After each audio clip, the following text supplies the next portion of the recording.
Samajwadi party के युवा नेता, जी हां, आप समाजवादी पार्टी से युवा नेता चुनाव क्षेत्र में उतर आए। आइए आपको मिलाते हैं गिरिराज सिंह जी से, जो कि एक युवा नेता है, समझदार है और एक नई सोच के साथ कुछ अलग करने का प्रयास कर रहे हैं। आपको मिलाते हैं अपनी खबरों के माध्यम से। मुझे कहीं ना कहीं ऐसा लगता है कि पार्टी, कोई सी भी पार्टी हो, अगर युवाओं को मौका देगी तो देश में बहुत बदलाव आएगा। जैसा कि कई पार्टियों में अभी नाराजगी चल रही है। क्यों चल रही है? उसका कारण है कि युवाओं को मौका नहीं दिया। हम बात कर रहे हैं उपचुनाव में कि उपचुनाव में किस तरीके से जनता का पैसा ये लुटाने का काम कर रहे हैं। आप देखिए, ये जो चुनाव हो रहा है, ये चुनाव का पैसा आता कहां से है? इस बात को मैं जनता तक पहुंचाना चाहता हूं कि जनता के पैसे को लोकतंत्र की हत्या करके ये चुनाव करवाने का काम कर रहे हैं। इसी तरीके से बीजेपी ने झूठे वादे किए हैं और कांग्रेस ने भी इसी तरीके से झूठे वादे किए हैं। तो इस तरह से ये उपचुनाव है नहीं है, ये उपचुनाव थोपा गया है जनता के ऊपर। आप बोल रहे हैं लोकतंत्र की हत्या हो रही है, तो लोकतंत्र की हत्या किस प्रकार हो रही है? क्या हमारे दर्शकों को पता होगा?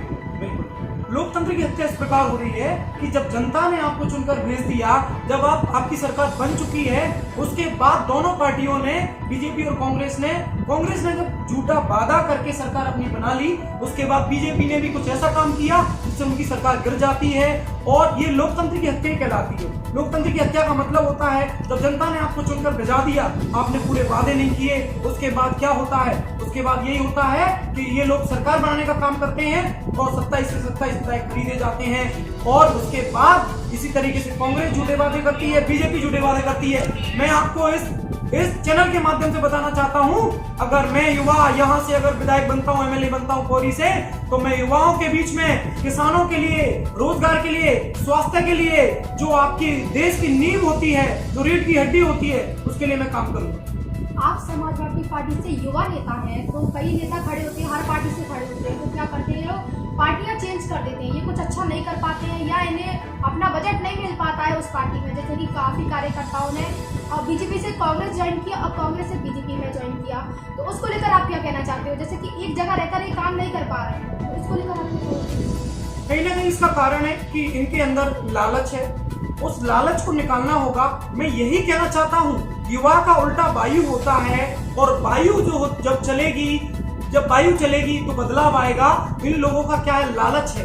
लालच किस प्रकार का लालच है कि जब किसी पार्टी में ही रहते हैं, अन्य पार्टी जब इनको मौका देती है, उस पार्टी में जाने का काम करते हैं, उसका कारण लालच में इनको कुछ ना कुछ मिलता है। इसके साथ साथ मैं आपको बात करूं, आज बीजेपी कांग्रेस हो गई है, कांग्रेस बीजेपी हो गई है। किस प्रकार से हो गई मैं आपको बताना चाहता हूं कि जब बीजेपी कहती है कि हम काम करेंगे, हम बिल्कुल ईमानदारी से काम करेंगे, और उसी में कांग्रेस वाले व्यक्ति जाते हैं और बीजेपी के पास ऐसी मशीन है, इधर से उनके व्यक्ति डालते हैं, उधर से शुद्ध होके आ जाता है। तो किस प्रकार से तुम्हारी पार्टियां दोनों हैं, तुम दोनों मिलाकर सरकार चला रहे हो, क्या कर रहे हो? एक तरह से अगर देखा जाए तो जनता को मूर्ख बनाने का काम ये कर रहे हैं और कुछ नहीं।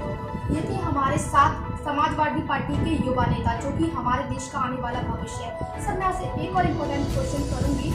जैसे कि आपने पॉलिटिक्स ज्वाइन किया, क्या आपका एक नया मोटिव था, क्या आपका एक नया उद्देश्य था कि आप उसको लेकर पॉलिटिक्स में आना चाहते थे, या फिर कुछ ऐसा हुआ जिसको आपको पूरा करना था, या फिर कोई भी बात ऐसी क्या आपको लगा जो आपने पॉलिटिक्स ज्वाइन किया?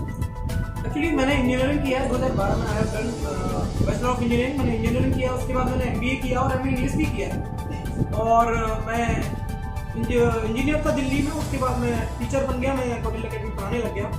मुझे कहीं ना कहीं देश के अंदर जो समस्याएं हैं, मैं जब भी गाँव में आता था तो मुझे देखने को ये मिलता था कि नेता कैसे कैसे वादा करके जाते हैं, झूठे वादे करके जाते हैं और लोग उसी तरह से परेशान है। मतलब देखा जाए, जो अमीर है वो अमीर होता जा रहा है, जो गरीब है वो गरीब होता जा रहा है। तो मुझे कहीं ना कहीं ऐसा लगा, इस देश की राजनीति में जब तक पढ़े लिखे युवा नहीं आएंगे तो देश की राजनीति में बदलाव नहीं आएगा।